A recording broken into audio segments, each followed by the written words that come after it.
Jifunze kuweka vipaumbele kwenye maisha yako. Roho Mtakatifu akakuhudumia kwenye mafundisho haya. Mafundisho yakafanyike msaada kwako katika jina la Yesu. Watu wote ambao ni smart, watu wote ambao wamefanikiwa, watu wote ambao wameona mpenyo kwenye maeneo mbalimbali, watu ambao wanajua kuweka vipaumbele. Na tunapozungumzia habari ya kuweka vipaumbele, tunazungumzia habari ya kuyatanguliza mambo ya msingi kwanza. Mambo ya msingi kwanza. Sio kwamba mambo yote ni ya msingi. Kuna mambo mengine ambayo sio ya msingi. Tunapozungumzia habari ya kuweka vipaumbele, tunazungumzia habari ya kuyapa uzito yale mambo ambayo ni ya msingi kwenye maisha yetu. Mambo ambayo yanatuwezesha sisi kuifikia hatima yetu. Mambo ambayo yanatufanya sisi tuwe bora zaidi. Mambo ambayo yanatufanya sisi tuishi maisha ya ushindi. Wezi kuishi kuyaweka mambo yote, kuyapa mambo yote uzito. Mambo kwenye maisha yako ni ya msingi zaidi. Ni ya msingi zaidi. Kumbuke kwa habari ya Suleiman. Suleiman, Mungu alipomtokea katika ndoto akakwambia omba lolote. Suleiman alichagua jambo ambalo la msingi zaidi. Na kupitia hilo Mungu akasema kwamba na mengine yote nitakupa, utayapata. Suleiman akaomba apewe hekima, apewe moyo wa hekima na akili. Mungu akasema kwa sababu umeomba hekima, wala kutaka miaka mingi, wala kutaka umeomba hekima, basi na vitu vingine vyote ambavyo hujakuomba vitakuja, utavipata. Kwa kwenye maisha kuna mambo ambayo ni ya msingi zaidi. Hayo mambo ambayo ni ya msingi zaidi inabidi uyape uzito. Uyape nafasi ya kwanza. Uyape nafasi ya kwanza. Sasa kwa bahati mbaya, watu wengi wameyapa nafasi ya kwanza mambo ambayo si ya msingi. Na wanashangaa kwa nini haoni mpenyo kwenye maeneo mengi ya maisha yao.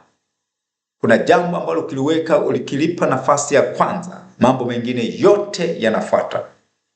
Mambo mengine yote yanafuata. Kwa Suleiman alipoulizwa nikufanyie nini, nikupe nini, akasema nipe moyo wa hekima. Moyo wa hekima na akili. Nipe ufahamu. Mungu akasema kwamba umeomba jambo la msingi, ambalo hilo ndio msingi wa vitu vingine vyote ambavyo unavihitaji kwenye maisha yako. Suleiman akawa tajiri mkubwa kwa sababu alikuwa na jambo la msingi. Kumbuka maandiko yanasema kwamba hekima ya dunia hii ni upuzi mbele za Mungu, ni upumbavu mbele za Mungu. Kwa Suleiman akajaa hekima ya Mungu, ambayo ndio chanzo cha mafanikio yake kwenye uongozi wake, lakini chanzo cha mafanikio yake kwenye maeneo mengine ya maisha. Tunaposoma kwenye Mathayo 6:33, anasema kwa tafuteni kwanza ufalme wake na haki yake, na hayo mengine yote mtazidishiwa. Kwa Yesu alikuwa anawaambia wanafunzi, alikuwa anafundisha habari ya kuweka vipaumbele. Kuna mambo mengi ambayo unatamani. Kuna vitu vingi ambavyo unatamani kuwa navyo kwenye maisha yako. Lakini jambo la msingi ni kumweka Mungu nafasi ya kwanza. Watu ambao hawaje kwenye maisha yao, hawajamweka Mungu nafasi ya kwanza. Na wanashangaa kwa nini wanaona mkwamo kwenye maeneo mbalimbali ya maisha yao. Kuna vitu ambavyo unavikeshea, kuna vitu ambavyo unatumia muda wako mwingi sana, ambavyo vingekuja vyenyewe endapo ungemweka Mungu nafasi ya kwanza. Kwa Yesu akamwambia kwamba tafuteni kwanza ufalme wa Mungu na haki yake, na hayo mengine yote utazidishiwa. Utazidishiwa. Yamkini wewe ni binti, wakati wako wa kuolewa umekwisha kufika. Sasa badala ya kukosa usingizi usiku kucha unawaza mimi nitaolewa lini, wewe uwe busy na mambo ya Mungu. Uwe busy na mambo ya Mungu. Uwe busy na mambo ya Mungu. Katikati ya ubizi na mambo ya Mungu, Mungu atakuletea mume unayemhitaji. Atakuletea. Kwa kuna vitu ambavyo tumevipa uzito sana. Kuna vitu ambavyo vinakula muda wetu sana, na tumevipa nafasi ya kwanza. ambavyo sio vya msingi, na ndio maana maeneo mengine yote tunaona mkwamo. Kwa Yesu akamwambia, tafuteni kwanza ufalme wa Mungu na haki yake, na hayo mengine yote mtazidishiwa.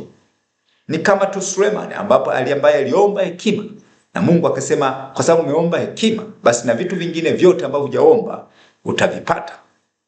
Kwa kuna jambo ambalo tulikilipa nafasi ya kwanza, vitu vingine vinakuja automatic. Lakini tatizo hatujui kuweka vipaumbele. Mweke Mungu nafasi ya kwanza.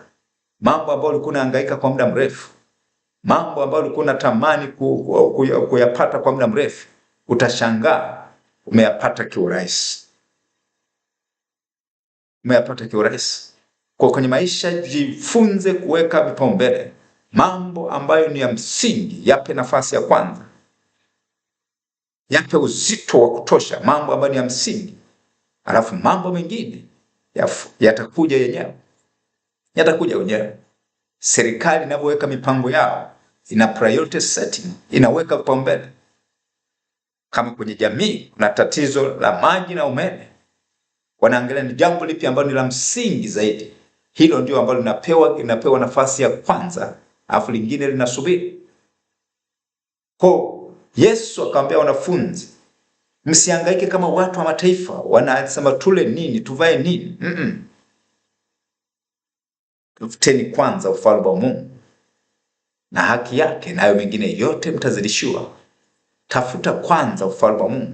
Mpe Mungu nafasi ya kwanza, na vitu vingine vyote ambavyo natamani kuwa navyo vitakuja automatic.